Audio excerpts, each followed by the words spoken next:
course, every day because I love her. At hindi ko lang sinasabi, pinaparamdam ko rin sa kanya.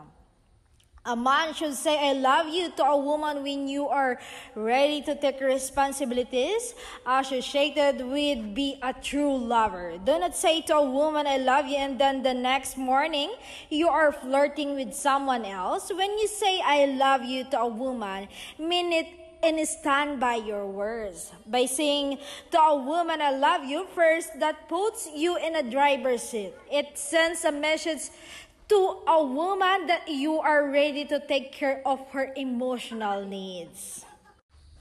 Dagdag pa ng aktor, you get admiration from the woman. It shows how brave you are to tell her you love her. And it shows you are go-getter instead of waiting for a woman to tell you, I love you.